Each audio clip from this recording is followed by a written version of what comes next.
everyone, welcome back. So this is Bhavna Puri and today we will talk about chapter number 4 of class 12 which is reproductive health. तो चलिए हम बात करते हैं MTP यानी कि मेडिकल टर्मिनेशन ऑफ प्रेगनेंसी के बारे में। भाई देखिए बेसिकली जो MTP है, ये जो टर्म यहाँ पर गिवन है इसको हम इंड्यूस्ड अबॉर्शन भी कहते हैं। Induced abortion.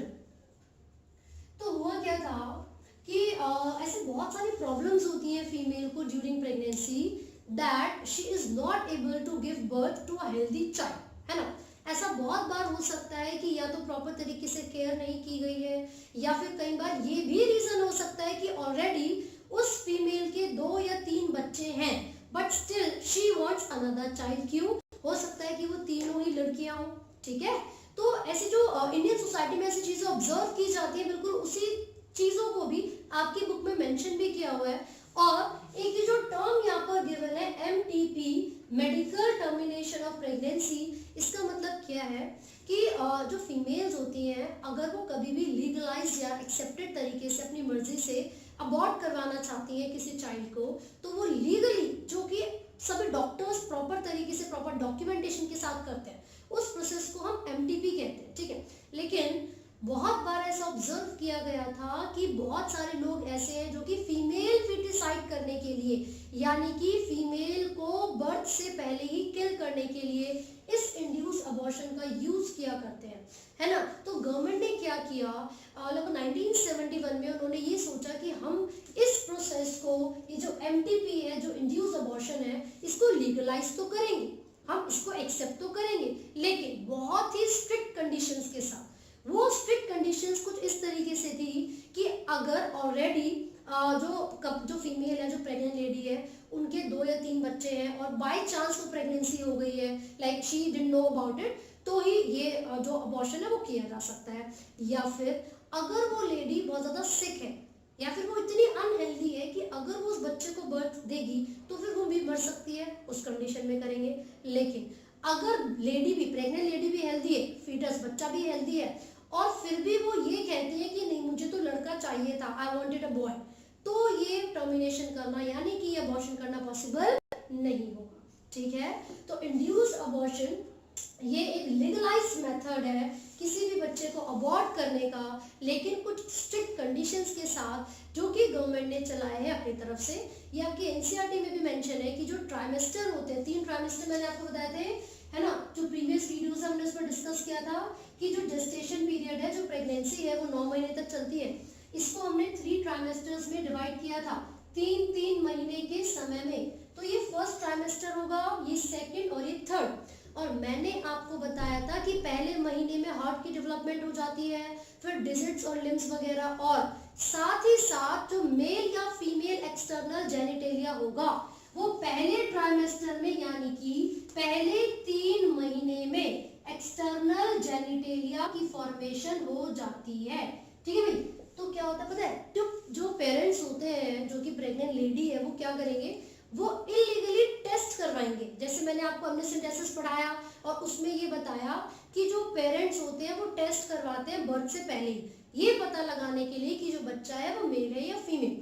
और जब ये पता चल जाता है कि वो क्या है, फीमेल, तो वो फिटिसाइड करवा देते हैं, है ना। तो ये गलत चीज है। हालांकि वो टेस्ट किस लिए था, वो क्रोमोसोमल डिसऑर्डर्स के लिए था, वो सेक्स लिंक डिसऑर्डर्स को आइडेंटिफाई करने के लिए था, है ना। लेकिन उसका क्या किया जा रहा है, मिसयूज, समझ रहे हो। तो जब इन पेरेंट्स को ये पता चलता है कि बच्चा मेल होगा या फीमेल, तो वो क्या करवाते हैं, फीमेल की पता चलती अबॉर्ट करवाना शुरू कर देते हैं, है ना। तो बहुत सारे तो पेरेंट्स ऐसे भी हैं जो कि 3 मंथ्स के बाद भी चाहते हैं कि अबॉर्शन हो जाए, लेकिन जो पढ़े लिखे, जो क्वालिफाइड डॉक्टर्स है, they would never allow it. क्यों? क्योंकि वो इलीगल है। वो जो चाइल्ड है उसकी डेवलपमेंट काफी ज्यादा हो चुकी है, ठीक है। और साथ ही मदर के लिए भी फेटल हो सकता है, मदर की भी डेथ हो सकती है during this termination of pregnancy, है ना। तो फिर बहुत सारे क्वैक यानी कि झोला छाप डॉक्टर ये ऐसे होते हैं जो कि 3 मंथ्स के बाद ये जो अबॉर्शन है वो कर देते हैं। अदरवाइज नॉर्मली अगर देखा जाए तो 12 हफ्ते के अंदर ही यानी कि फर्स्ट ट्राइमेस्टर के अंदर ही सेफ होता है अबॉर्शन मदर के लिए। अदरवाइज उसके बाद अगर ये अबॉर्ट करवाया जाएगा तो फिर ये बहुत प्रॉब्लमेटिक हो सकता है प्रेग्नेंट लेडी के लिए भी, ठीक है। तो MTP means medical termination of pregnancy, also called induced abortion. The government of India has illegally has accepted this process, है ना। लेकिन अगर फीमेल फिटिसाइड का और कोई भी केस ऑब्जर्व किया जाता है तो फिर पनिशमेंट भी मिलती है उन पेरेंट्स को जो कि इलीगल अबॉर्शन करते हुए पाए जाते हैं। इसका भी आप अच्छे तरीके से ध्यान रखें। इसको अच्छे से बात करते हैं इनफर्टिलिटी के बारे में। बेसिकली इनफर्टिलिटी क्या है, ये एक ऐसा टर्म है जो कि यूज किया जाता है उन कपल के लिए who are not able to give rise या फिर to produce a new child, है ना। तो टेक्निकली अगर हम बात करें तो कुछ ऐसे भी कपल्स हैं जिनको इनफर्टाइल कपल कहा जाता है, because even after unprotected sexual contact they can not produce a child, ठीक है। तो इनफर्टिलिटी एक ऐसी कंडीशन है जिसमें जो कपल है वो बच्चे को मतलब पैदा नहीं कर सकते हैं, क्योंकि कुछ ऐसे सर्टेन कॉजेज हो सकते हैं उसके लिए, जैसे कि कंजेनाइटल यानी कि बर्थ से ही कोई ऐसी प्रॉब्लम हो, ठीक है, रूडिमेंट्री ओवरी हो सकती है, या फिर जो इंटरनल फिजियोलॉजिकल कंडीशंस होनी चाहिए थी फीमेल की बॉडी में वो अवेलेबल नहीं है, या फिर मेल के अंदर स्पर्म्स की फॉर्मेशन जो नॉर्मल होती है वो नहीं है। कोई भी रीजन हो सकता है, राइट। फिजिकल रीजन हो सकता है, फिजिकली मतलब डिसबैलेंस्ड हो कोई इंडिविजुअल, या फिर ड्रग्स बहुत ज्यादा लेते हो। अगर कोई भी कपल बहुत ज्यादा ड्रग्स को लेते हैं तो मेल और फीमेल दोनों की मैं बता रही हूँ, मेल के अंदर जो स्पर्म का काउंट है वो रिड्यूस हो सकता है, टेस्टिकल्स का साइज रिड्यूस हो सकता है, एग्रेसिवनेस आ सकती है, या फिर बहुत ज्यादा ऐसे सर्टेन चेंजेस होते हैं जो कि स्पर्म्स के काउंट को रिड्यूस कर सकते हैं या फॉर्मेशन को अफेक्ट कर सकते हैं। सिमिलरली फीमेल्स अगर बहुत ज्यादा डोसेज लेती हैं ड्रग्स की तो उनके मेंस्ट्रुअल साइकिल एब्नॉर्मल हो सकते हैं, ओव्यूलेशन एब्नॉर्मल हो सकती है और प्रेगनेंसी भी ना हो, ऐसा पॉसिबल है। इम्यूनोलॉजिकल हो सकते हैं, साइकोलॉजिकल ब्रेन से रिलेटेड हो सकते हैं। साइकोलॉजिकल में हम बात करेंगे कि मेंटली कहीं डिस्टर्बेंस ना हो मेल या फीमेल दोनों में से किसी में, और किसी भी तरीके की जो बीमारी है, जो डिजीज है, वो भी एक रीजन हो सकती है इनफर्टिलिटी का, ठीक है। देखिए नॉर्मली अगर मैं इंडियन सोसाइटी के बारे में आपको बताऊं, generally females are being blamed, ठीक है, फॉर बीइंग चाइल्डलेस। तो ऐसा नहीं है। ऐसा अगर हम देखा जाए, अगर पढ़े लिखे जो लोग हैं जिनको बहुत ज्यादा नॉलेज है अबाउट द गैमेट्स, तो उनको पता है कि भाई फीमेल में XX और मेल में XY है ना। दो चीजों की मैं यहाँ पर बात करूँ, एक तो मैं बात करूँ इनफर्टिलिटी की, जो कि चाइल्डलेस कपल है, जो कि बच्चे ही पैदा नहीं कर सकते। तो ऐसा जरूरी नहीं है कि फीमेल्स ही उनके लिए रिस्पॉन्सिबल है। ये भी तो हो सकता है कि मेल्स में स्पर्म प्रोड्यूस नहीं हो पा रहे, ये भी तो हो सकता है कि मेल्स के अंदर स्पर्म का काउंट ही बहुत कम है, जो कि फेलोपियन ट्यूब तक नहीं पहुंच पा रहा और एग के साथ फ्यूज नहीं हो पा रहा है। मैं ये नहीं कहती कि फीमेल के अंदर वो प्रॉब्लम नहीं है या फीमेल के अंदर नहीं हो सकती है, but males could also be responsible for this. दूसरी चीज, गर्ल चाइल्ड, एक तो मैंने बोला चाइल्डलेस कपल, उसके लिए दोनों रिस्पॉन्सिबल हो सकते हैं। और गर्ल चाइल्ड की अगर मैं बात बताऊं तो देखिए, सिंस मेल्स आर हेटेरोगैमेटिक, यानी कि दो तरीके के गैमेट्स होते हैं, X भी होता है और Y भी होता है, जबकि फीमेल में देखा जाए तो दोनों ही XX है ना। तो किसके ऊपर डिपेंड कर रहा है कि बच्चा लड़का होगा या लड़की, मेल के ऊपर डिपेंड कर रहा है, राइट। लेकिन यहाँ पर ये हमें पता है क्योंकि हम लोगों ने पढ़ रखी है सारी चीजें, हम लोगों को नॉलेज है, but there are still some people who are unaware of this fact. तो बहुत सारे विलेजेस में, बहुत सारे जो रूरल एरियाज है वहां पर देखा जाए तो लोगों को नहीं पता होता इन चीजों के बारे में, तो वो हमेशा ब्लेम करते हैं फीमेल्स को, ठीक है। तो ऐसा नहीं है, जो मेल है X और Y दो तरीके के गैमेट्स कैरी करने की वजह से उन्हीं के ऊपर डिपेंड करता है कि बच्चा लड़का होगा या लड़की। लेकिन उन्हें भी थोड़ा पता है कि भैया भागता हुआ जो स्पर्म जा रहा है वो Y है कि X है ना। तो सिंपली ये रोल किसी का भी नहीं है कि कोई रिस्पॉन्सिबल नहीं है 100% कि बच्चा हो रहा है तो फिर नहीं Y नहीं आया मेल का इसलिए भाई मेल को ब्लेम करो, नहीं, या फिर फीमेल ने प्रोड्यूस नहीं करा डिफरेंट, तो ऐसा कुछ नहीं, ठीक है। तो दोनों का ही इक्वली रोल होता है सेक्स ऑफ चाइल्ड को डिटरमाइन करने के लिए। हाँ, बट ये बोलेंगे कि वाई क्योंकि मेल के पास ही है तो मेल नेस्ट को रिप्रेजेंट करना किसके ऊपर, फादर के ऊपर ही डिपेंड करे। तो अब यहाँ पर पता है क्या है, बहुत सारी ऐसी टेक्निक्स लाई गई हैं जो कि चाइल्डलेस कपल के लिए बहुत ज्यादा हेल्पफुल है। बहुत सारे ऐसे क्लिनिक खोले गए हैं जिसमें बहुत सारे अलग अलग टेक्निक्स को इंट्रोड्यूस किया गया है ताकि उनके भी बच्चे हो सके। And these techniques are commonly called ART, ART, ठीक है। तो ART यानी कि आर्ट, इसकी फुल फॉर्म क्या है, assisted reproductive technologies, assisted reproductive technologies या टेक्निक्स। तो आपको ये पूरा याद रखना है, एक्सपेंडेड फॉर्म एग्जैक्टली। तो अगर देखा जाए तो यहाँ पर जो आर्ट है इसके अंदर हम बहुत सारे टेक्निक्स पढ़ेंगे।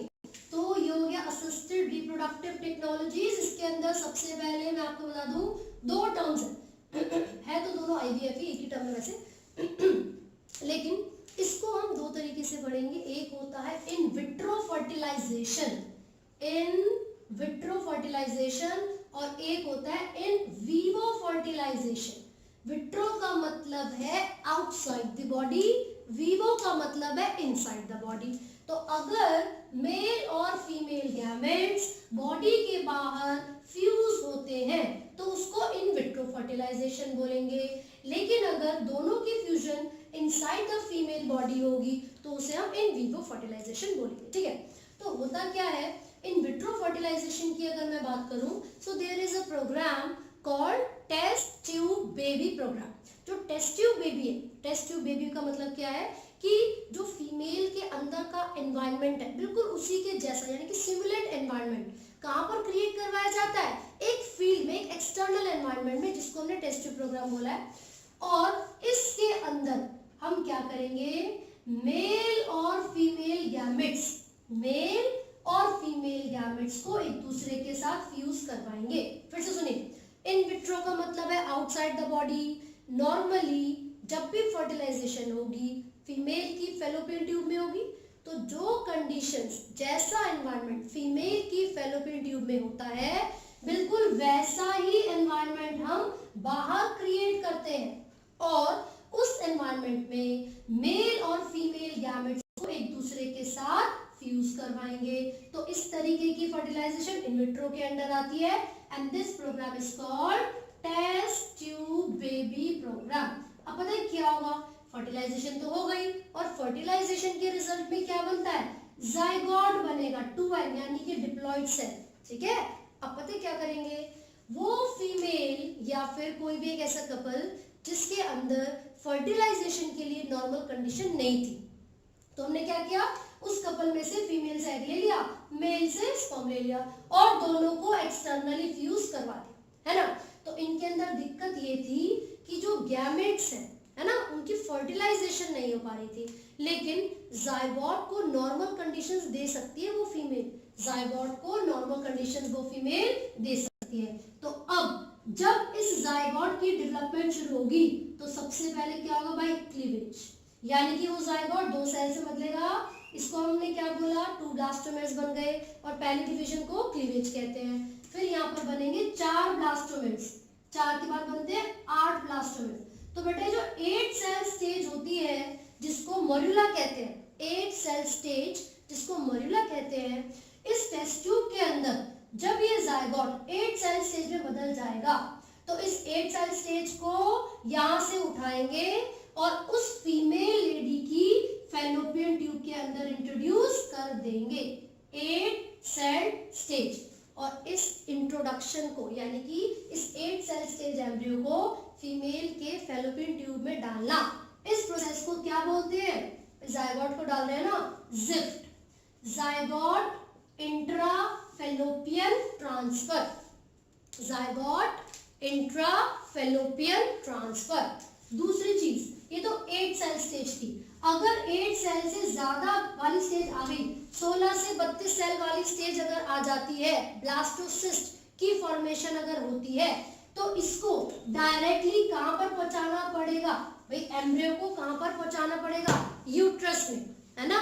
तो उसको हम क्या बोलेंगे, जल्दी से बताइए, intra uterine transfer, intra uterine transfer. फटाफट से देख लेते हैं जरा हमने क्या पढ़ा है। अगर किसी कपल, कोई भी कपल की हम बात कर रहे हैं जो कि क्या नहीं कर सकते, बच्चे पैदा नहीं कर सकते, है ना, तो यहाँ पर हमने देखा उन कपल से हमने मेल और फीमेल गैमेट्स ले लिए, हस्बैंड और वाइफ से, उन गैमेट्स को एक्सटर्नल एनवायरनमेंट में which is similar to the female body, female reproductive system, उसके अंदर फर्टिलाइजेशन करवा दिया, तो जाइगोट बन गया। अभी जो जाइगोट है इस टेस्ट ट्यूब के अंदर उसकी डेवलपमेंट शुरू होगी, एम्ब्रियोनिक स्टेजेस आएंगी, है ना, एम्ब्रियो बन चुका है। अब क्या करेंगे हम, इस एम्ब्रियो को ट्रांसफर करेंगे फीमेल के अंदर वापस, ताकि जो आगे की डेवलपमेंट है वो फीमेल की बॉडी में हो।